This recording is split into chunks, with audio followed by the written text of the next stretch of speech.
Le cluster santé, c'est avant tout un club d'entreprises de santé, c'est-à-dire d'entreprises dont l'activité principale est de produire des services ou de commercialiser des produits pour le système de santé, essentiellement les hôpitaux, les cliniques, tous les endroits où on soigne des gens d'une manière générale.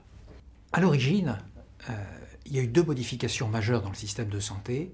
Il y a d'une part l'évolution des techniques qui fait qu'on est maintenant beaucoup moins invasif, on fait des toutes petites incisions, et puis il y a le traitement de la douleur. Et ça révolutionne l'hôpital. Et cette révolution, elle est en cours.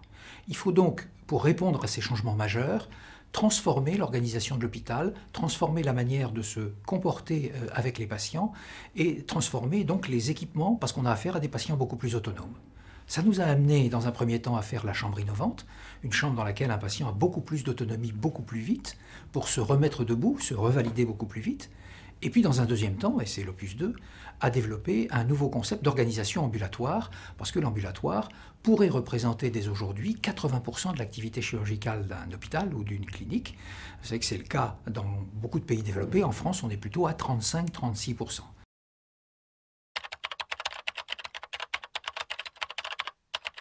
Le volet hôtelier du projet d'établissement vise à contribuer à l'amélioration de la prise en charge du patient, ce qui est important à l'hôpital. On a beaucoup commencé les travaux avec l'Obster Santé sur l'amélioration de la prise en charge de l'hébergement, c'était l'opus 1.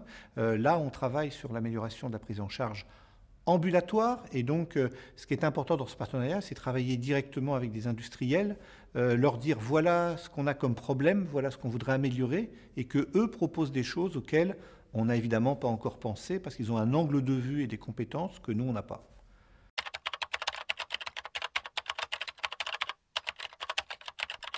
Ce qui est important, c'est bien de considérer qu'aujourd'hui, il y a des évolutions au niveau du commerce. On n'en est plus à vendre nos petits produits, nos petits services dans notre coin. Les hôpitaux et cliniques souhaitent des solutions packagées, donc des solutions globales, pour des soucis d'uniformité, pour des soucis de prix, pour divers soucis. On s'est rendu compte que ce phénomène se développait aussi sur un plan mondial, et que nous, petites PME, face aux gros mastodontes, c'était difficile de se positionner. D'où cette mutualisation, et ça a marché tout de suite.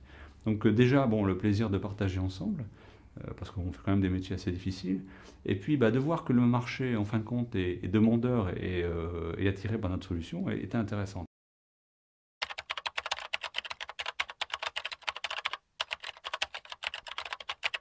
D'un point de vue, on va dire, national, la prise en charge ambulatoire se développe, doit se développer pour plein de raisons qui ne sont pas que médico-économiques, qui sont un intérêt pour le patient. Les gens qui n'ont pas besoin d'être hospitalisés, de ne pas rester une nuit à l'hôpital, préfèrent rentrer chez eux. Donc ça, c'est le côté assez positif. On a une diminution assez importante des effets secondaires de l'hospitalisation, comme des maladies nosocomiales.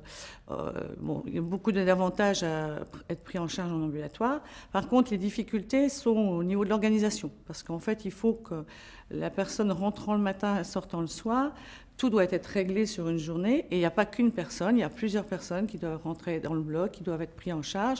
Donc il faut une organisation bétonnée, et il faut limiter les temps inutiles, c'est-à-dire les temps qui ne relèvent pas ni du soin, ni de l'accompagnement des patients, ni de la sécurité, ni de la qualité de prise en charge.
Alors nous avons fondé notre projet sur 2 grands principes. Le premier, c'est celui de la marche en avant, tant du patient que du matériel médical. Donc cela consiste en une progression sans possibilité de retour en arrière, et ce qui fluidifie le parcours du patient et l'organisation du service dans son ensemble. Le deuxième principe, c'est celui de l'autonomie du patient.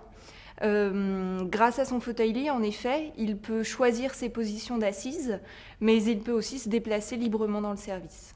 Nous avons ainsi 3 grands espaces. Le premier est une zone d'accueil et de prise en charge du patient.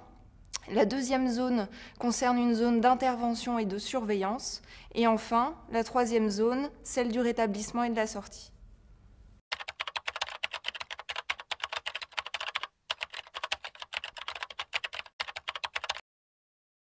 En matière d'architecture, les grands principes d'organisation ont été surtout de gérer les flux, notamment en créant une marche en avant du patient qui soit le plus compacte possible, tout en préservant une fonctionnalité optimale pour le service.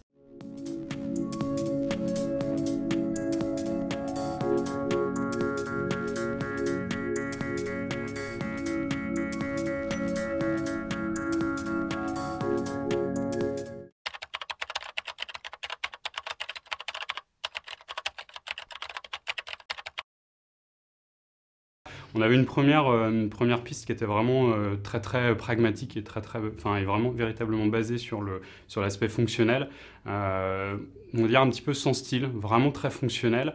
Et une seconde partie, on a travaillé sur l'atmosphère hôtellerie pour vraiment avoir cette sensation d'accueil, de bien-être du patient et donc de préparation forcément et faire appel à des codes qu'on connaît déjà. Et après, on s'est dit voilà, une troisième solution serait de partir un petit peu plus dans le ludique et dans le fun en se disant que finalement, c'était pas forcément grave, on est vraiment dans le service ambulatoire et de se dire bah voilà, on crée vraiment une architecture à l'intérieur de la pièce et on va créer un looping qui va être un peu ce phénomène de ça y est, je suis prêt et j'y vais.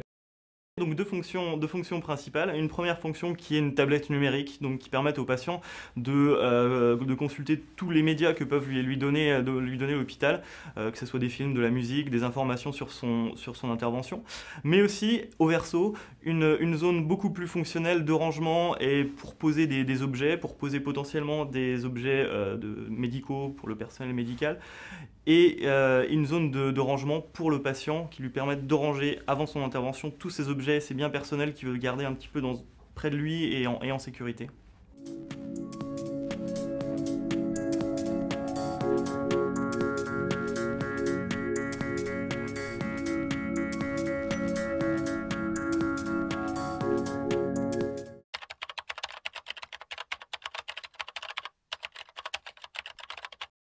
Par rapport à l'année dernière, nous avons fait évoluer ce fauteuil-lit vers différentes positions que nous avons bien spécifiées. Une position, je dirais, couchée, très basse pour permettre une accessibilité beaucoup plus facile. Ensuite, des positions intermédiaires qui concernent naturellement l'assise et le fauteuil. Et ensuite, une position soin beaucoup plus haute et on va vers une position, je dirais, table opératoire qui est à la hauteur d'1 mètre, qui pourra être intégrée directement. Ensuite, nous avons vraiment joué sur la mobilité de ce fauteuil, donc tout a été centré sur la partie mobilité et sur le déplacement du fauteuil.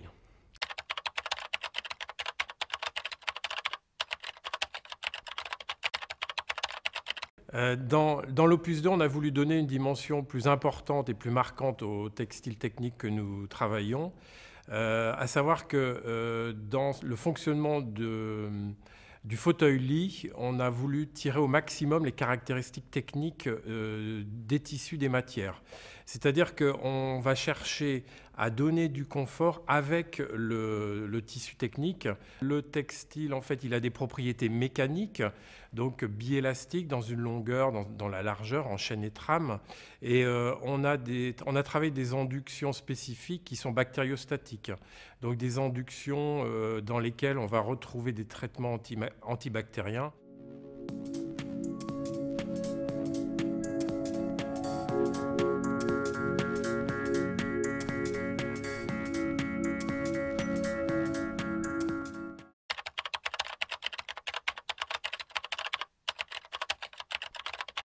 Alors, le système fonctionne de façon très simple. On a des capteurs qui sont sur le lit, capteurs de saturation en oxygène, capteurs de rythme cardiaque. On va y amener une petite puce électronique qui va être communicante et qui va récupérer ces informations des capteurs et les envoyer vers un système centralisé. De plus, nous aurons une possibilité avec le système centralisé de faire des actions.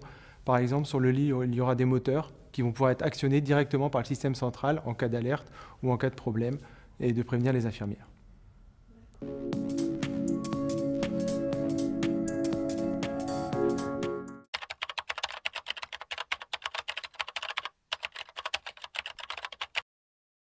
Nos efforts ont porté majoritairement sur la salle de réveil où on a essayé de recréer un espace qui soit réconfortant, puisque bon, une opération quelle qu'elle soit, après une anesthésie est un traumatisme.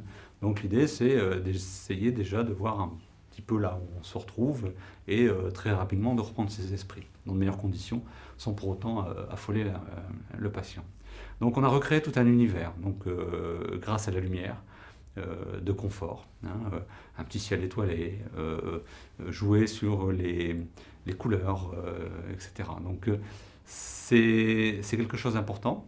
Le patient n'a pas ça dans la figure, parce qu'habituellement dans les salles de réveil il y a des plafonniers, bon, donc quand il se réveille, la première chose qu'il voit c'est ce plafonnier. Donc là on a quelque chose qui est réconfortant.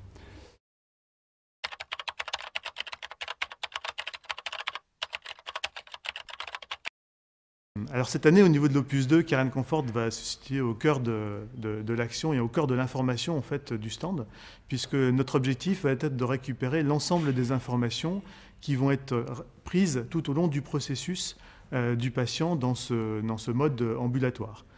Donc c'est aussi bien les informations au niveau de l'admission, quand le patient arrive, les informations au cours du processus et les informations au moment où le patient sort du bloc opératoire est en salle de réveil.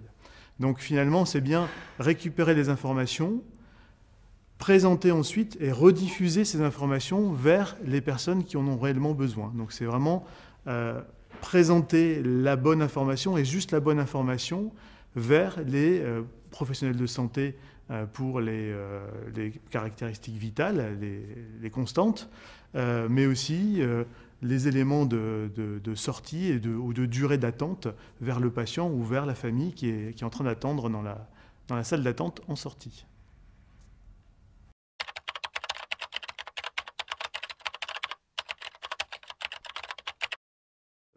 Comment dire, attente confortable, ça c'est toujours ce fauteuil-lit qui est quand même l'élément essentiel en termes d'aménagement, d'équipement. On va avoir l'idée d'une sorte de buffet en fait pour pouvoir se restaurer. On n'est pas sur le plateau habituel avec un menu. Là on est sur une proposition de choses pour reprendre un petit peu de force, manger un petit peu, se restaurer. Se détendre, donc un petit peu de lumière, un petit peu de musique qui vont aider, et puis des zones de conversation. Et puis bien sûr, une zone un petit peu plus protégée qui va servir aux médecins pour venir vous voir, pour autoriser le départ, vous donner quelques informations, vous dire ce qu'ils communiquent à votre médecin traitant, médecin de ville. Et donc, cette zone qui est une zone un petit peu plus spécifique, mais sinon, c'est une zone de convivialité. C'est conçu comme ça.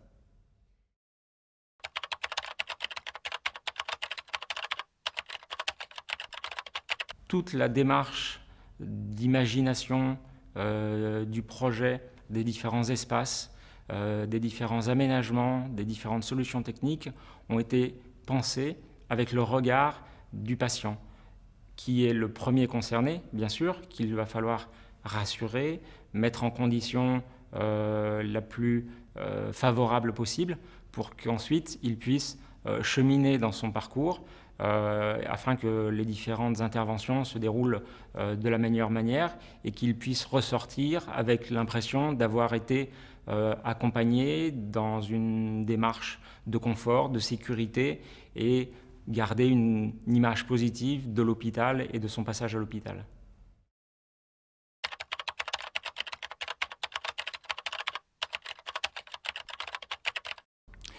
Le patient, de pouvoir entrer le matin, sortir le soir, le bénéfice, il est quand même extrêmement important. On n'entre plus comme on entrait à l'hôpital avant. Maintenant, on est vraiment avec la possibilité de savoir ce qui va nous arriver dans la journée, d'avoir cette prise en charge très importante et très intéressante, puisque là, le patient ne subit plus, mais bénéficie bien d'une prise en charge tout au long de sa journée. C'est vraiment très précis. Il adhère complètement au système de soins qui est mis en place. Et là, il devient véritablement un acteur de sa prise en charge, un acteur de sa guérison ou des gestes qui lui sont proposés tout au long de sa journée. Pour l'entourage du patient, c'est là aussi très important, puisque on imagine bien que l'attente, le stress des familles en attendent de savoir ce qui va se passer. Et là, tout au long de la journée, on sait quand ça commence, on sait exactement quand ça finit. On s'inscrit dans un véritable processus de prise en charge où chaque instant est décliné pour répondre aux besoins du patient.